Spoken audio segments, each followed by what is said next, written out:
When you retire, you may get a chance to go to football heaven. This is football heaven.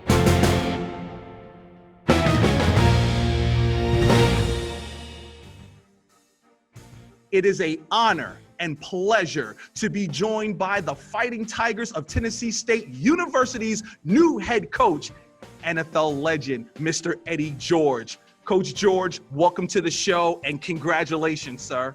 Hey, man, thank you very much. I love your enthusiasm. I may have to hire you to call some of our games like that. Coach, I am available here at the Pro Football Hall of Fame. We're available, so yes, I would love that. Coach, we are inside of the Black College Football Hall of Fame gallery for very honoring reasons. So, yes, sir. Right behind me, sir, is Claude Humphrey, yes, TSU great. And not only that, your dear friend and brother, Steve McNair, Alcorn State legend, Black College Hall of Famers. You know, before we dive in and talk about the kind of program you want to run, when you see the legends of this game, how proud do you think they are of you right now? I think they're extremely proud.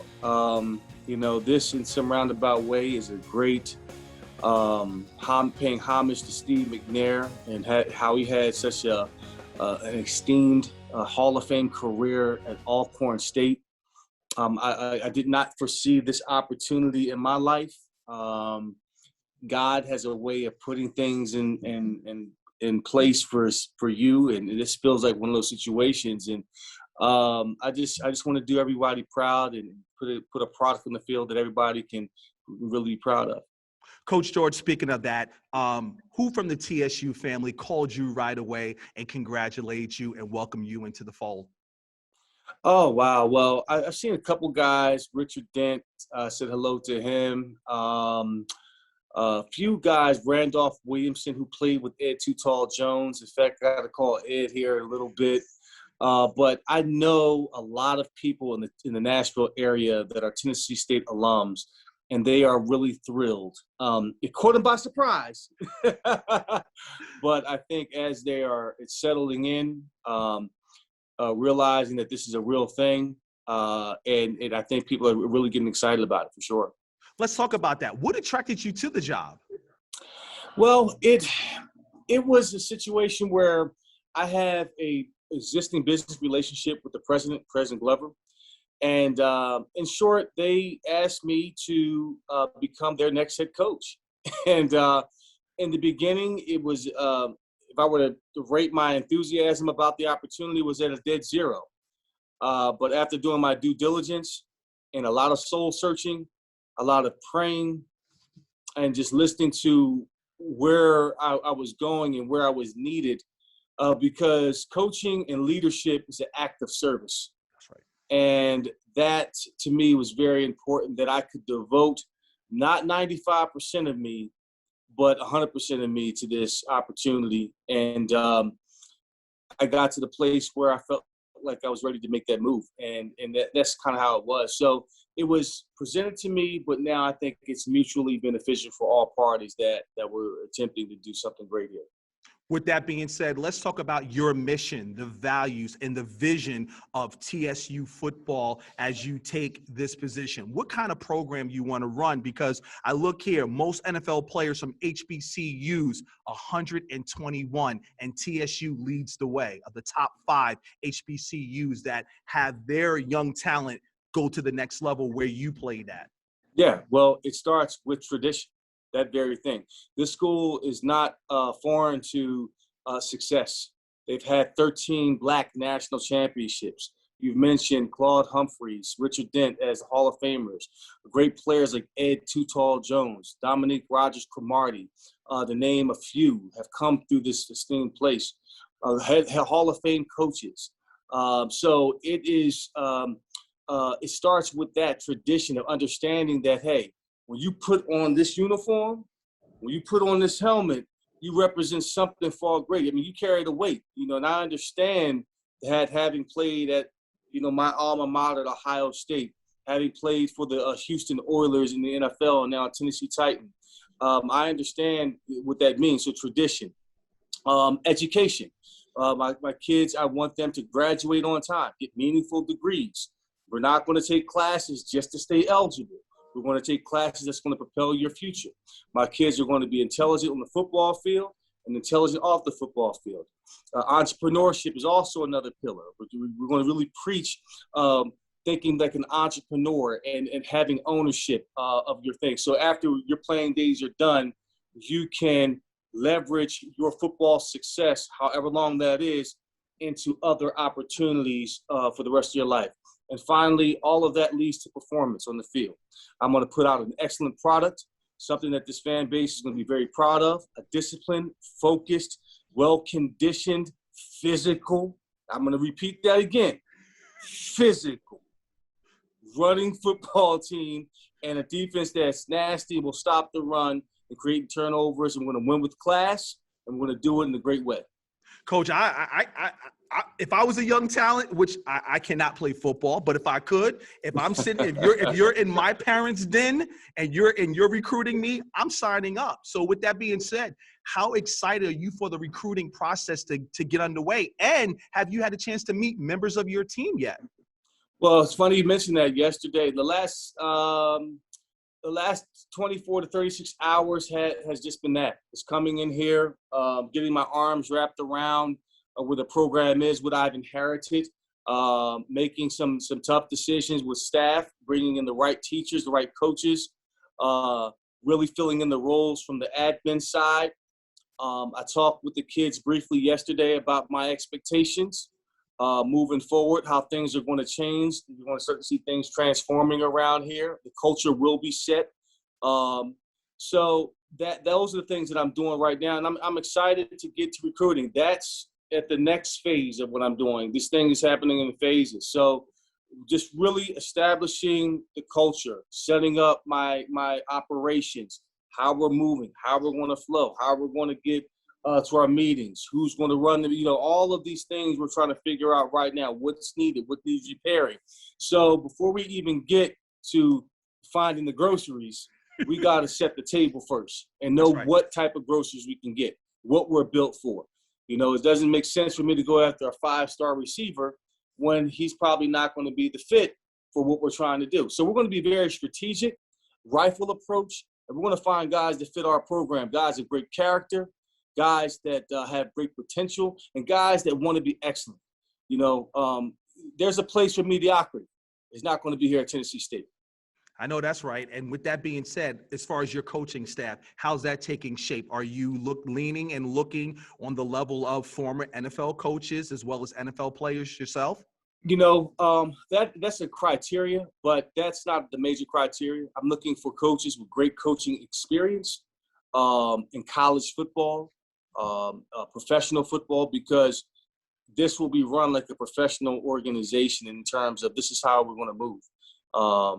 The teaching is very important to me. I'm looking for great teachers with patience and the temperament to teach, to bring out the best in our boys. So as we're rounding this out, I'm looking for those guys that can produce that can relate to our young men on a lot of different levels, because there'll be situations where we have to be father figures or a brother or give them a hug, and we have to be able to relate to them in that regard.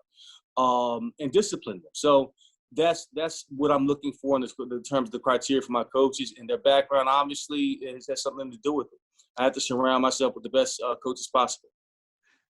HBCU football. If you could talk about the growth and the development of HBC football that you got a chance to see over the course of the past 2 to 3 years. We've seen Pro Football Hall of Famer Deion Sanders taking his role as far as a new head coach, but just the talent and on the field and competing at the levels of yourself, the Ohio State.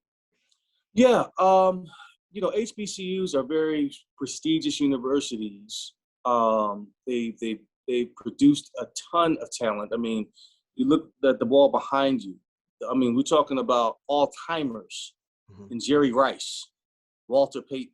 Okay, so they produced a ton of talent.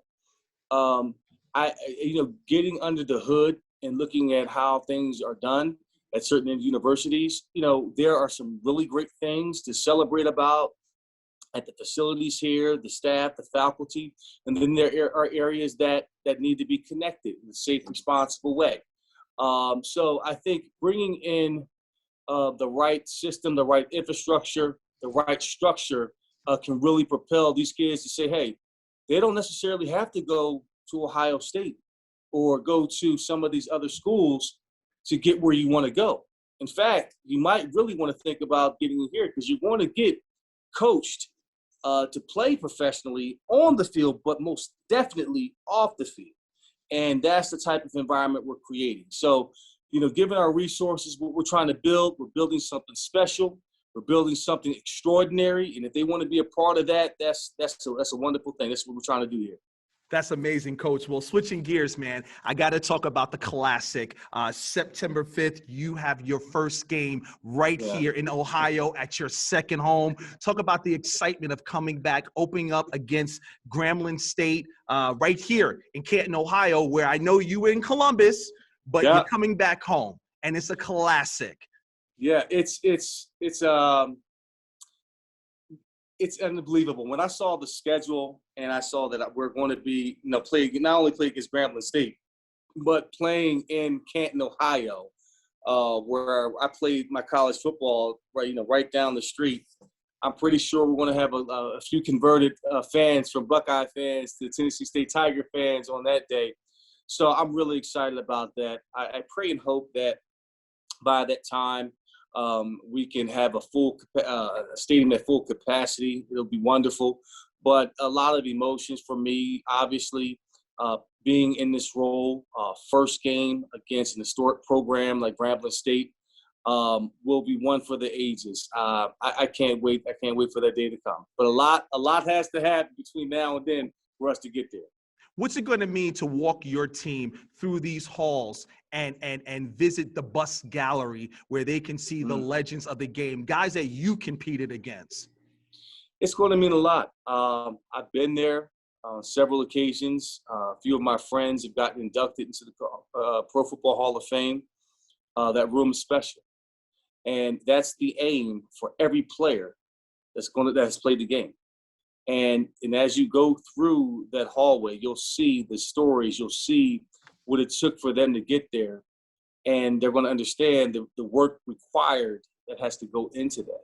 So it'll be a great day of lessons, a great day of history, but also inspiration to say, hey, you know what, this could be you. It is possible. It is possible. With the right amount of effort, the right amount of focus, and the right attitude, and a little bit of hope and a little bit of luck can get you there. And lastly, you playing in Tennessee for years. What are some of your fond memories of TSU football and the Classic environment?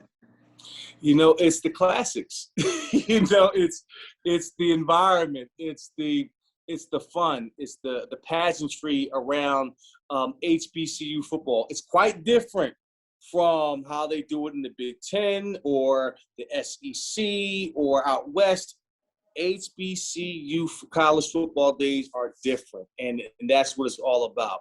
I've gone to various classics here in Tennessee, watched them play, watched the alumni, homecoming, the cookouts, the vibe, the energy. I mean, it's just a beautiful thing. And now to add that to my football life now as a coach is really, truly overwhelming. Well, Coach George, we wish you nothing but the best of luck. We can't wait to host you and your team right here in Canton, Ohio. We thank you for your time and salute to you and good luck, sir. Oh, man. Good luck. God bless. Good luck. Thank you very much. Thank you, Coach. Thank you, Coach.